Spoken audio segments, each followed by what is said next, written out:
जमलेल्या माझ्या तमाम हिंदू बांधवांनो, भगिनींनो आणि मातांनो, ज्या वेळेला उभं राहायची वेळ येईल त्यावेळेला बसू नका. कारण आता राम जेठमलानी यांनी जे प्रकार सांगितले भ्रष्टाचाराचे, त्यामुळे आज ना उद्या तुम्हाला असं उभं राहावं लागणार आहे आणि ती वेळ काही दूर नाही आहे.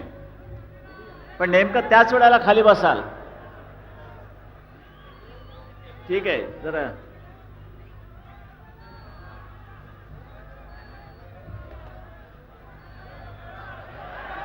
नाही एकदम थोडं, अरे काय जरा आपल्याला पाहिजे ते थोडं, काय खटले घातले जातात, हे घातले जातात, तेवढ्याला त्यांचं ते थोबाड बंद करायला बरं असतं ते. बरं ठीक आहे, छान, धन्यवाद.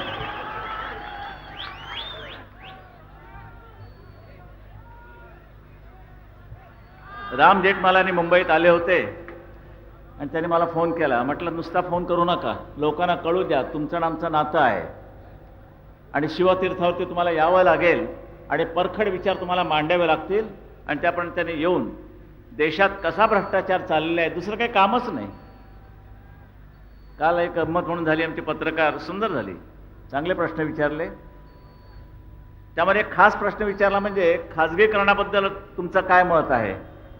म्हटलं मला खाजगीकरणही पाहिजे, पण ते शरद पवारांसारखं नको. त्यांचं खाजगीकरण म्हणजे जिथे खाजवतील तिथून पैसे काढतात, असलं खाजगीकरण मला नको. देशाच्या हिताचं जे काही असेल, महाराष्ट्राच्या हिताचं जे काही असेल, लोकांच्या हिताचं जे काही असेल ते जरूर केलंच पाहिजे आणि आम्ही करणार. आणखीन एक चांगली बातमी म्हणजे काल वाचलीच असाल, त्याचे एक सामंत तिकडे आलेले आहेत. पुढे ज्या माणसाने एकलव्यासारखी लढाई दिलेली आहे आणि ह्यांनी अर्ज करून करून करून सतत ती लढाई शेवटी जिंकली आणि तुमच्या उच्च न्यायालयानं बॉम्बेचं मुंबई करायला परवानगी दिली, तो हाच मर्द. ह्याही वयामध्ये त्यांनी ती लढत दिलेली आहे आणि म्हणून त्यांचा आपल्या साऱ्यांच्या वतीने सत्कार करीत आहे. हां, बॉम्बेचं बंबई, बंबईचं मुंबई, आणि आता सगळ्यांनी त्याचा वापर करायचा. मुंबई ह्याखेरीज दुसरं काही नाही. ही अशी माणसं आहेत, चिवट आहेत, घोरपडीसारखी आहेत. बरं, तरुणांना लाजवणारं वय आहे, नाही तर आपण म्हटलं असं कशाला भानगडीत पडा, अमुक आहे तमुक आहे. तरी मी सरपोतदारांना सांगणार आहे की सरपोतदार, तुमची एक केस कोर्टामध्ये नुसती पडून आहे आणि ती म्हणजे मशिदीवरचे लाऊडस्पीकर. हे केव्हा खाली उतरवायचे. हायकोर्टाने कलकत्त्याचा निर्णय देऊन टाकलेला आहे की उतरवा, पहिल्यांदा खाली उतरवा. त्याने उतरवले. पण भयानक बातमी आहे, हे करत असताना दुसरी येऊन ठेपली, थडकली. आणि ती बातमी अशी, पत्रकारांच्या माहितीसाठी सांगतो की ज्या आमच्या महाराष्ट्र सरकारची सुनता झालेली आहे त्यांनी नवीन फतवा काढलेला आहे आणि तो फतवा असा आहे, शरम वाटते की मशिदीमध्ये किती इमाम आहेत, मशिदीमध्ये देवळात किती बडवे आहेत ते नव्हे, बरं, तर त्या मशिदीमध्ये किती इमाम आहेत त्यांना जर पेन्शन द्यायचं झालंच तर किती आकडा येईल असा फतवा त्यांनी चॅरिटी कमिशनरकडे पाठवलेला आहे. चॅरिटी कमिशनर, लिहून घ्या, चॅरिटी कमिशनरकडे हा फतवा आलेला आहे की सगळ्या मशिदीमध्ये एकूण किती इमाम आहेत आणि असलेच तर त्यांना पेन्शन द्यायचं झालं तर किती पैसा खर्च करता येईल त्याची माहिती त्यांनी मागवलेली आहे महाराष्ट्र सरकारनं. या शरद पवाराला शरम वाटत नाही. आणि तुम्ही तरी कसे मुरदाडासारखे बसणार आहात. कोणत्याही परिस्थितीमध्ये या वेळेला काँग्रेसला निदान महाराष्ट्रामध्ये गाडायचीच. पण हे करत असताना किती जणांनी आपली ओळखपत्र काढली तेवढं सांगा मला. हात वर करा. आम्ही सगळ्यांनी नाही उगीच करायचं म्हणून करू नका हो. खरंच फोटो काढलेत. हा, काय नाही तर निर्णय जर वाकडा गेला, उलटा गेला तर चेहरे मात्र फोटो काढण्यासारखे होतील. प्रत्येक कडवट हिंदूवाद्यानं आपले फोटो काढलेच पाहिजे. तिकडे त्यांच्या रांका सुरू झालेल्या आहेत. कालच मला वाटतं आमच्या शिवसैनिकांनी एक बांगलादेशची मुसलमान पकडून दिली. नागपाड्याला जवळजवळ नाही म्हटलं तरी कमीत कमी 450 मुसलमानानं बांगलादेशचे पासपोर्ट दाखवून ओळखपत्र काढली. बोला आता ह्या कर्माला काय करायचंय मला काही कळत नाही. बरं, संतापून, नुसतं संतापून काय उपयोग आहे. हा संताप आता बाहेर पडण्याची वेळ आलेली आहे. मी म्हणतो जर ह्या निवडणुका सुखासुखी पार पडल्या तर ठीक, नाहीतर ह्या देशामध्ये यादवी युद्ध टाळता येणार नाही आणि ते होणारच. भयानक यादवी युद्ध होणार आहे. फार मोठा रक्तपात होणार आहे. मी राम जेठमलानी यांना सांगतो की ती जी आपण हॉर्नची कल्पना दिली, ही हॉर्नची कल्पना आम्ही आज ना उद्या कुठे ना कुठेतरी अंमलात आणणारच भ्रष्टाचाराच्या विरोधात. शरद पवार आणि त्याचं मंत्रिमंडळ जोपर्यंत तिथून खाली उतरत नाही तोपर्यंत त्यांच्या मागे हॉर्नचे भुंगे आम्ही लावणारच. करायला पाहिजे. बाकी सगळं ठीक आहे, इतकं काही चाललेलं आहे. जावयाला कसं मिळेल काम, मी मागे बोललो होतो. मी स्वतः त्यांना सांगितलं की अहो म्हटलं, मुंबई ते पुणा रस्ता सरळ 5 मार्गी अरे अमेरिकन धर्तीवर द्यायला तयार आहे. तुमचा आम्हाला 1 रुपया नको, फक्त तुम्ही होकार द्या, परवानगी द्या आणि आम्ही बघा करतो की नाही. नाही म्हणे माणूस कोण आहे. म्हटलं माणसाची काय गरज आहे तुम्हाला, माणूस नंतर तुमच्याशी ओळख करून देईल की, पण आता कशा करता पाहिजे. नाही म्हणे व्यक्ती सांगितलं तर मी बघतो काय करायचं. म्हटलं नाही, त्यांनी मला परवानगी दिली नाही. म्हणजे पुण्याला जो आज त्रास होतोय 6-6 तास 8-8 तास, संध्याकाळी निघाला तर पहाटे पोचता मुंबईला, काय अंतर आहे. जेमतेम 2.5-3 तासाचं अंतर. रेंगाळत गेला तर 3.5 तास, 6 तास लागतात, 8 तास लागतात. आणि हा जर रस्ता त्याने मला दिला असता की जो आता ह्या क्षणाला तयारही झाला असता, 90 साली मी त्यांना बोललो होतो, दिला नाही. सरळ 2 तासामध्ये तुमचं पुण्याला असं सरळ, कुठेही वाकड्या मार्गाने जायचं नाही. पण दिलं नाही. शेवटी खाजगी एक दौरा काढला, इंडोनेशियाला गेले, जाकार्तामध्ये त्यांचे जावई राहतात, त्यांच्या मार्फत कुठेतरी एका कंपनीशी एक कुठेतरी करार मदार करून आता तुम्हाला तो सरळ रस्ता मिळणार आहे. हा भ्रष्टाचार नव्हे? हा भ्रष्टाचार नाही तर मग का त्याच कंपनीला, का जिथे तुमचा जावई आहे तिथेच का? त्याला उत्तर नाही. आणि काय नाही, बाकीचे आपले जे काही आमच्या विरोधात आहे ते टोळकं एकत्र झालेलं आहे. खेळणार काय आता मी फारशी किंमत देत नाहीये. आणि झालं शेवटी, ते जे व्हायचं तेच झालं, जे मी म्हटलं त्याचप्रमाणे झालं. माझे काही भाकीत असतात, माझे काही राजकारणाचे आडाखे असतात, ते बरोबर येतात, तसेच होतात. त्यांनी माझ्याबद्दल एक तक्रार केली सीबीआयकडे, म्हणजे माझा पाठिंबा पाहिजे ह्या माणसाला. आणि सीबीआयकडे माझी तक्रार करतो की बाळासाहेब ठाकरे यांचे काहीतरी भाई ठाकूरशी संबंध आहेत. काय गरज आहे तुम्हाला? पुरावा असेल ना, द्या की. पण असे समजते की, म्हणजे पत्रकारी भाषेत समजते की नव्हे, निश्चित हे असं आहे. तुम्ही जाहीर सांगतो की मला कसली लाज आली आहे. भाई ठाकूर हा शिवसैनिक होताच की. माझ्या सभेला वसई वगैरेच्या बाजूला जाताना भाई ठाकूर व्यासपीठावर येऊन बसायचा. मग आनंद निगे सांगायचा, बाळासाहेब भाई ठाकूर तिकडे येऊन बसलाय. वाकून बघितलं की तो वाकायचा, नमस्कार करायचा, कधी गळ्यात हार घालायचा. एकेकाळचे सगळे शिवसैनिक बदलले सगळे, त्यांनाच आमचे काही संबंध नाहीत. पण सीबीआयला कळवण्यासारखं काय होतं? ज्यांचा तुला पाठिंबा पाहिजे त्या माणसाच्या बाबतीत काड्या घालतोस. बरं, तुमच्याबरोबर जमलेलं टोळकं कोणचं? तिनईकर. बरं, त्याच्यानंतर हे जे बी डिसोजा, ज्यांचं थोबाड आत्ताच फुटलं, उपडे पडले आणि दात पडले.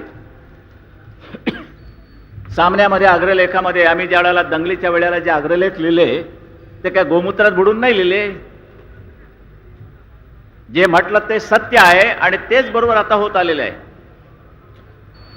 आणि उद्या असं धरून चाललं की इमामांना पेन्शन देण्याची पाळी या महाराष्ट्र सरकारने महाराष्ट्रावर जर आणली, कारण हा पैसा तुमचा आहे, तुमच्या खिशातनं करोड रुपयाने गेलेला, तिथे जमलेला, तुंबलेला, तो त्यांना वाटतं.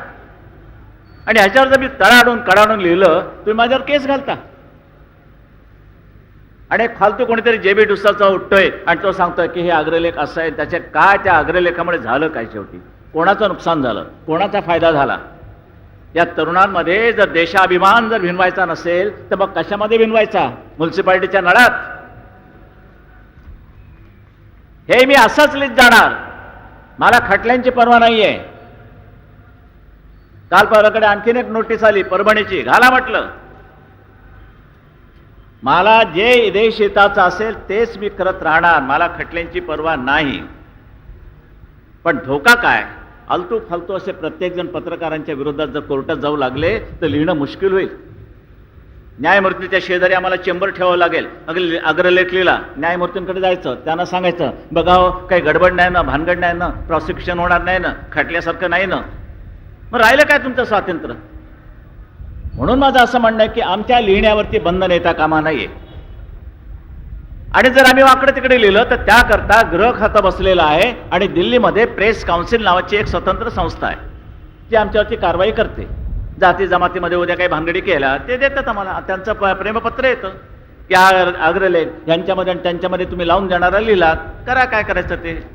पुन्हा हक्कभंग आहेत हे आमदारांचे आणि ह्यांचे आणि त्यांचे हक्क जपायचे. पण ज्यांच्या हक्काकरता तुम्ही ज्या विधानसभेमध्ये गेलेला आहात, ज्यांचे हक्क जमण्याकरता तुम्ही ज्या लोकसभेमध्ये गेला आहात, त्यांच्या हक्काबद्दल काही नाही. ते हक्क आम्हाला जपावे लागतात पत्रकाराच्या नात्यानं, आणि एक शिवसेना या संघटनेचा एक प्रमुख म्हणून सुद्धा मला त्यांचे हक्क जपावेच लागतील. कारण मी कोणी नसलो तरी माझा एक अधिकार आहे, तुम्ही बजावणार. हा एक संताप आहे. काय सहन करतात त्याविषयी कोणी म्हणतात की आमच्या एका खासदाराला मारलं, जोडणार की शिवसेनेच्या तिकिटावरती निवडून यायचं आणि बदमाश तिकडे जातात, मग त्यांना काय ओवाळू. आणि आता प्रश्न विचारला की समजा उद्या तुमच्या हातामध्ये सत्ता आली आणि तुमचे आमदार तिकडे गेले, तर मात्र आज तुम्हाला सांगतो सगळ्यांना, यापुढे एक आमदार जर शिवसेनेतनं फुटला तर मात्र कायद्याची पर्वा न करता त्याला रस्त्यात तुडवा.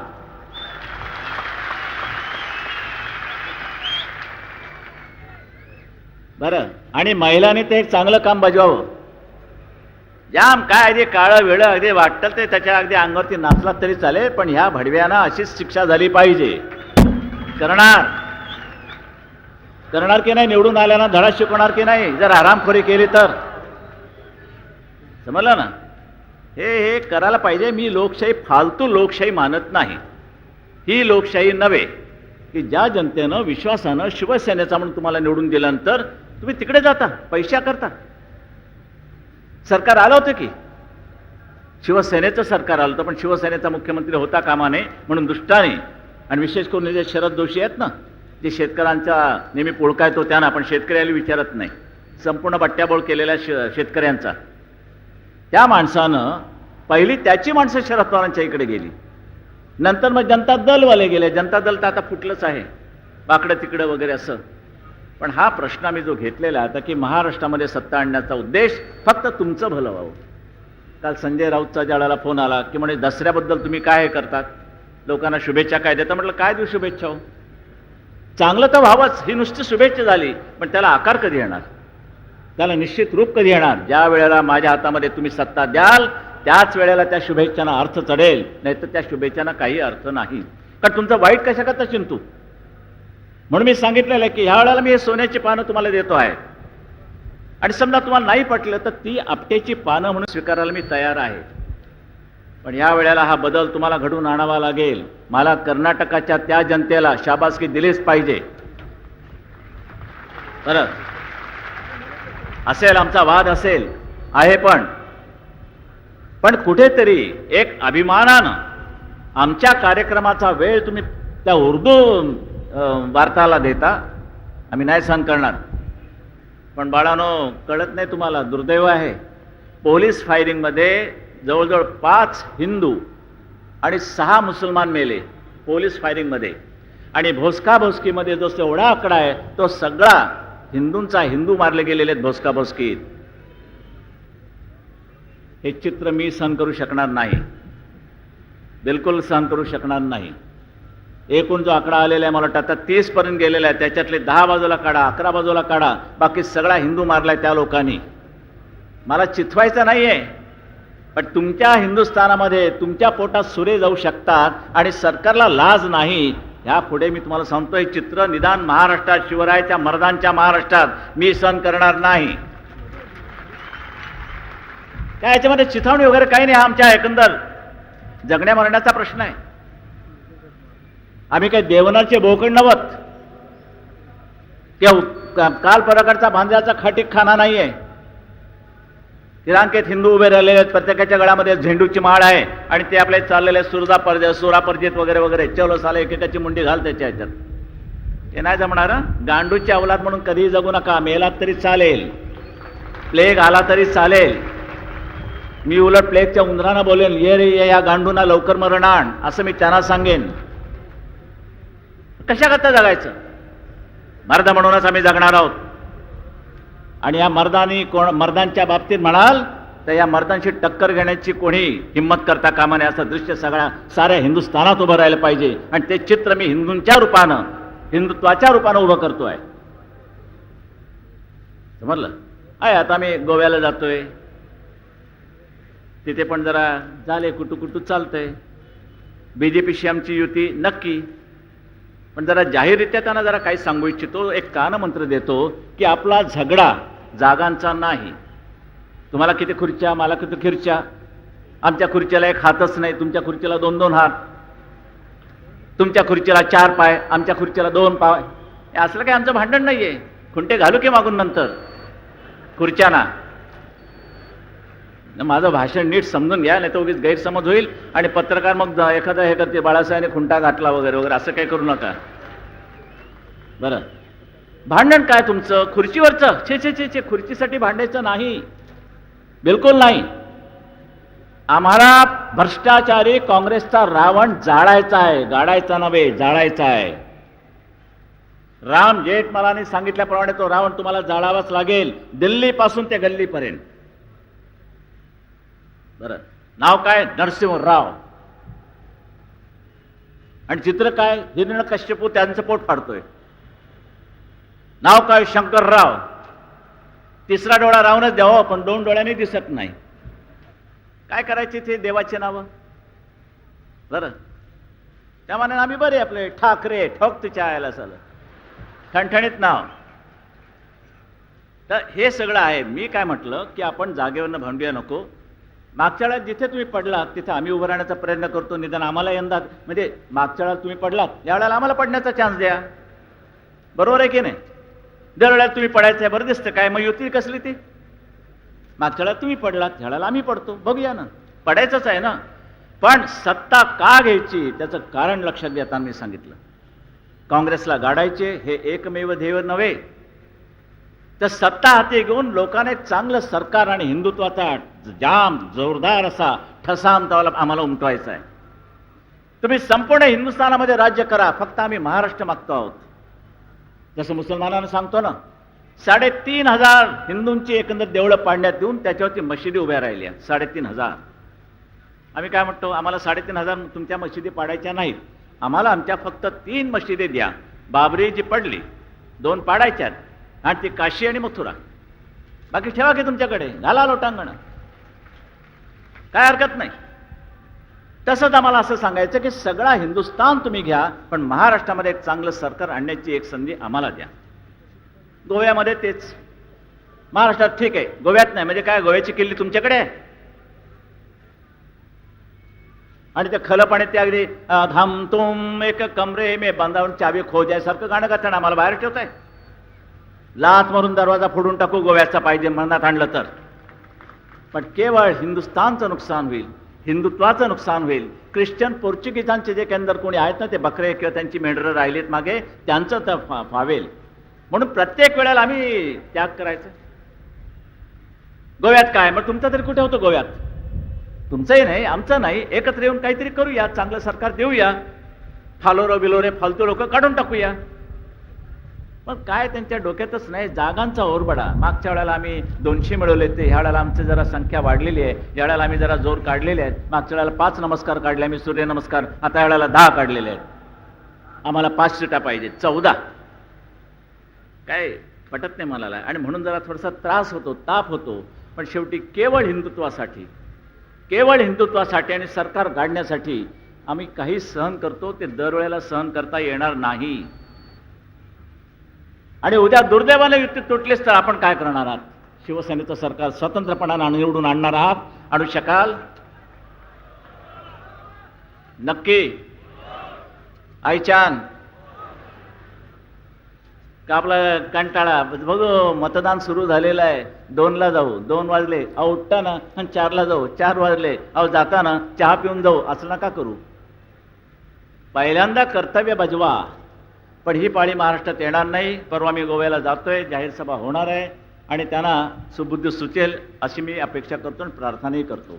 पण जागांचा बंटवारा हे आमच्या पुढे ध्येय नाही. मग ते म्हणते, मग असं जर असेल, मग तुम्ही आम्हाला कशा करता? आज पूर्ण महाराष्ट्रामध्ये आपण विचार कराल तर शिवसेना जेवढी एकंदर मजबूतीने उभी आहे, पाळमुळं जेवढी खोल गेली तशी तेवढी तुमची नाही आहे, बिलकुल नाही. आणि सत्य असताना आमच्या जोरावरतीच तुम्ही आलात ना, तुमचा आम्हाला फायदा झाला असं आम्ही नाही म्हणत नाहीये. पण कधीही तुमचे 10 खासदार ह्या महाराष्ट्रात केव्हाही निवडून आले नाही, ते त्यावेळेला आले. हा युतीचा परिणाम लक्षात घ्या, आम्ही लक्षात घेतो. आम्ही असं म्हणत नाही की केवळ आम्हीच आणि आम्हीच नव्हे, तुम्ही सुद्धा आम्ही सुद्धा मिळून हे असं. पण काय ऐकायलाच तयार नाही. बरं, अशी गोचिडी प्रवृत्ती ठेवू नका, बिलकुल ठेवू नका. दूध प्यायचं तर सरळ दूध पिया. दूध संपलं तरी मात्र रक्त प्यायला लागाल तर मात्र पंचायत होईल. हे एक प्रेमळ सूचना मी त्यांना करू इच्छितो. बाकी वाव आहे सगळे. बरं, एक एक एक एक मुद्दे आणले तर काय होणार आहे तर काय सांगायला नको. काल परवाकडे गरबा झाला, केवढा त्रास, किती फोन मला, किती गुर्जर बंधू यायचे, बालासाहेब ते असा झाला, बालासाहेब तसा झाला. आणि एके ठिकाणी तर पोलिसांनी लाठ्या मारून ते ढोल बिल सगळे तोडून टाकले. 2 लाख रुपयाचं नुकसान झालं. 2 लाख रुपयाचं नुकसान. कोणचा कायदा, कोणची ही लोकशाही? आमच्या सणासुदीच्या दिवशी सुद्धा आमची हत्यारं फोडली जात आहेत, आम्हाला तुडवलं जातंय. मी पोलिसांना दोष देत नाहीये, पण हे सारे बसलेत ना वरचे हे महारोगी, त्यांच्याबद्दल काय? त्यांना हलवल्याशिवाय काही करता येणार नाही. फक्त एवढंच आहे, काही चांगले पोलीस असतात, काही अत्यंत गुरमीत, खडा अडकल्यासारखे. काय आता काय बोललात? एकाला सांगितलं त्यांनी, तू आता काय बोललात? तू काय बोललो म्हणाला? ते तुमच्या साहेबांनी वरती फोन केलाच मुळी, जरूर केला. सहानीना फोन केला, पोलीस कमिशनर. अहो म्हटलं 10:30 वाजता तुम्ही काय करता? 10 वाजता तर त्या गरब्याची दांडियाची सुरुवात होते आणि अर्धा तासात काय करायचं? जरा जिथे काही अशी वस्ती नाहीये, कुठच्याही इमारतीला त्रास होत नाहीये, मोकळं पटांगण आहे, कॉलेज आहे, रात्री काय कॉलेज चालत नाही, आणि कोणाची तक्रार नसेल तर जाऊ द्या की, नाचू द्या की थोडंसं, नाहीतर आयुष्यात काय राहिलंय? बरं, आम्हाला त्या ब्रह्मभट्टाला नाचायला बोलवावं लागतं आणि नवलकरला वाटतं की मला हे नाचायचं सारखं वाटतं. प्रमोद नवलकर, आपली भूमिका ती नाही. आपण नाचायचं नाही, आपण दुसऱ्यांना नाचायला लावायचं असतं. हे विसरू नका आपली भूमिका. पण दांडियावरती बंधन, ह्याच्यावरती बंधन, आणि मुसलमानांची नमाजासाठी भर रस्त्याची जेव्हा ढुंगणं वर जातात त्याच्यावरती तुम्हाला लाथ घालता येत नाही. या हजी अलीला गाड्या अशा आणाव्या लागतात, अशा इकडून का? हे इकडे वर आलंय त्यांचं. बरं, हे गॅस सिलेंडर असे वर आलेले आहेत. हे मी जर बंद झालं नाही तर आम्हाला पुन्हा महाआरती चालू करावी लागेल.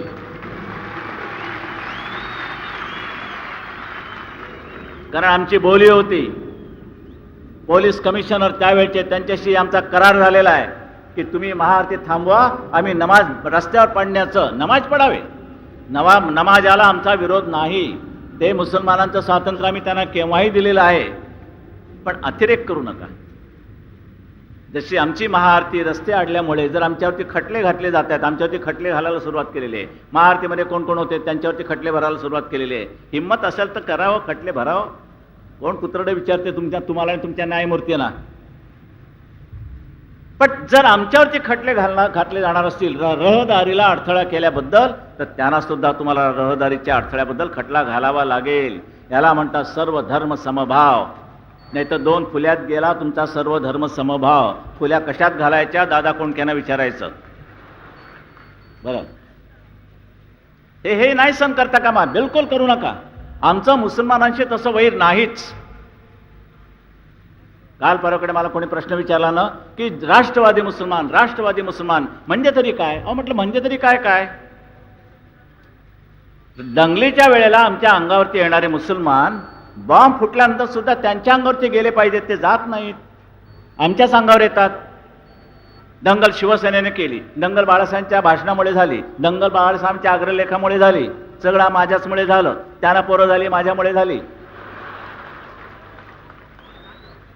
नाही, मला वाटतं अजून एवढं नाही आलं त्यांचं, कुठे माझ्या वाचनात आलं नाही, तुमच्या आलं असेल तर मला माहीत नाही. सगळं आम्ही, ते कसं काय प्रत्येक वेळेला आम्ही सहन करायचं? दरवेळेला आरोपण बॉम्ब फुटल्यानंतर शबाना आझमी, दिलीप कुमार, कोणी एकाचा शब्द तोंडातनं बाहेर पडला नाही 12 ठिकाणी, आणि तो सुद्धा हिंदूंच्या विभागात. एकाही मुसलमानांच्या मोहल्ल्यामध्ये बॉम्ब फुटला नाही ना तुकडा त्यांच्या मोहल्ल्यात गेलाय. आठवतंय तुम्हाला मुंबईकरांना? सगळं आमच्या इकडे फुटलं तरी एकाही माणसानं तोंड उघडलं नाही. जेवढे आमच्या विरोधात फटाफटा फटाफटा लिहायला सुरुवात होते, बोलायला सुरुवात होते, काही झालं नाही. याची चीड आहे मला. तुम्ही न्यायानं आम्हाला वागवा, न्यायानं आम्हाला झोडा. आम्हाला न्यायानं झोडलात आमची तक्रार नाही, अन्यायानं झोडलेलं मात्र सहन करणार नाही. पोलिसांना सुद्धा नम्र विनंती आहे, काही जर आता डोळे मारून काम करण्याची वेळ आलेली आहे. दरवेळेला असताना आमच्यासमोर हे करू नका, वर करू नका. ते जे येते त्याच्याकडे लक्ष ठेवा. मला माझ्यावरती आता नवीन मारेकरी आलेले आहे. खलिस्तानचे 2 काहीतरी एकंदर गट आहेत अजून जिवंत. बाकी बहुतेक त्या रिबेरो आणखीन गिलनी संपवले, अजून 2 जिवंत आहेत.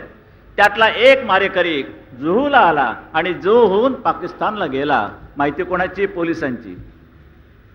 कुठे रे गेला, कुठे रे गेला तो? बाळासाहेबांना मारलेला माणूस. साहेब तो आता जुहूला हॉटेलमध्ये आहे. अच्छा, हां, व्यवस्था झाली आहे ना? बघताय बघ, काही कमी पडू देऊ नको. असं काही झालं तरी तो मारेकरी आहे.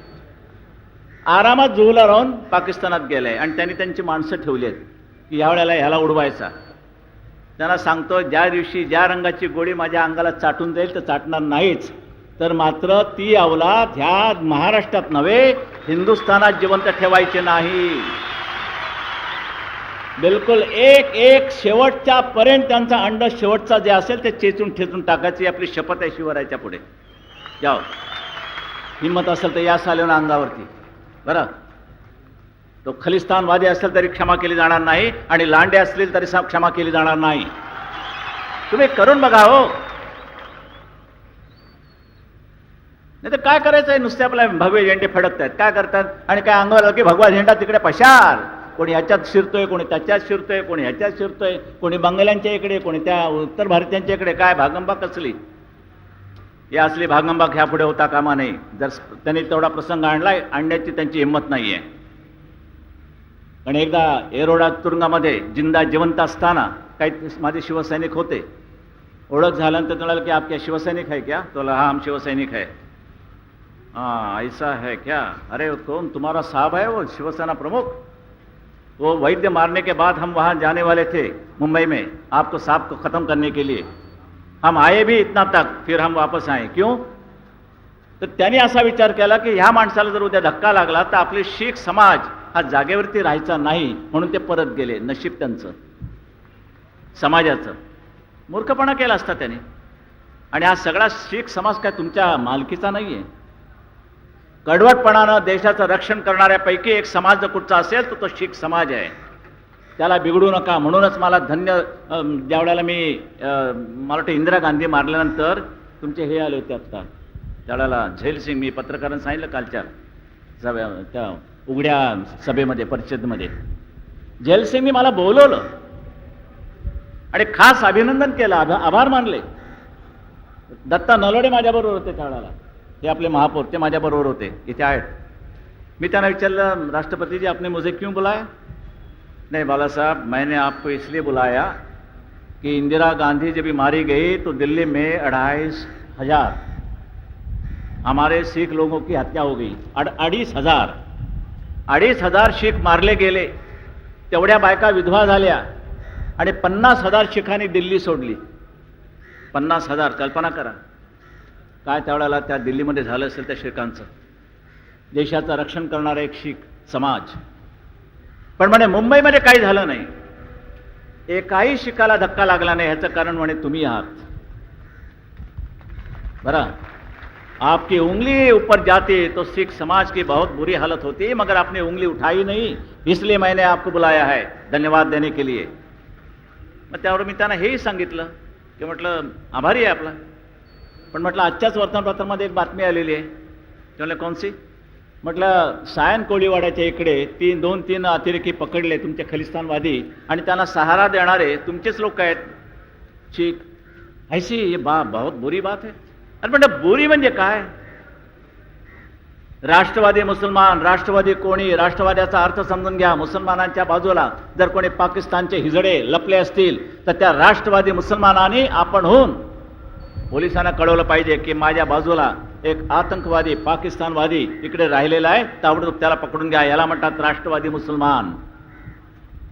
पण हिंदूंची मारायला आलाय म्हणून गप्पा बसणारा जो कोणी असेल ना लांडा, त्याची आम्ही पर्वा करणार नाही. आणि यापुढे तर तुम्ही शपथ घेतली पाहिजे की जर संशय आला पाकिस्तानवादी हे अवलाद आहे, तुम्ही त्याला खतम करा, हो आकडा खतम करा. नाही ते दिल्लीमध्ये बसलेले हिजडे त्या यासीनला सोडून दिला. यासीन बसला कशा करता? यासीन कोण? तो JKL जो म्हणून ती आहे फ्रंट तिकडूनची काश्मीरमध्ये, म्हणजे अतिरेक्यांची, त्यांचा प्रमुख, तो उपोषणाला बसला. का उपोषणाला बसला? नाही म्हणे ते हजरतबालच्या समोर खंदक खणलेले आहेत मशिदी पुढे, ते म्हणे तुम्ही त्यामधला आर्मी हटवा. उपोषण कोण करतोय? आपल्या विरोधातला शत्रू. आणि आर्मी आपली त्यांना हटवण्याचा त्याने हट्ट केला, तर आणि तरच मी माझं आमरण उपोषण मागे घेईन, नाही ते घेणार नाही. आमच्या सरकारनं त्याच्यापुढे लोटांगण घातलं, खंदकातलं सैन्य हटवलं आणि यासीनने उपोषण सोडलं. तुमच्या बाबतीत करेल का एवढं सरकार? इमामच्या पेन्शनची काळजी करणारं सरकार तुमची काळजी घेईल? खंदकातनं आमचं सैन्य हटवलं, हा सैन्याचा भयंकर महाभयंकर अपमान आहे. सैन्य म्हणजे काय? तुम्ही म्हणाल त्याप्रमाणे. आणि यासीन सारख्या एका हलकट माणसाची ज्यांनी 400 हिंदूंचे मुर्दे पाडले, त्याची आपकी अदालतवरती मुलाखत, यासीन मलिक मुलाखत. आणि त्यांनी शेवटी काय म्हटलं? जगामध्ये सगळ्यात जर कोण क्रिमिनल गुन्हेगार असेल ते तुमचे महात्मा गांधी आणि सुभाषचंद्र बोस आहेत. ते यासीन मलिक म्हणाला, बाळ ठाकरे म्हणाला नाही.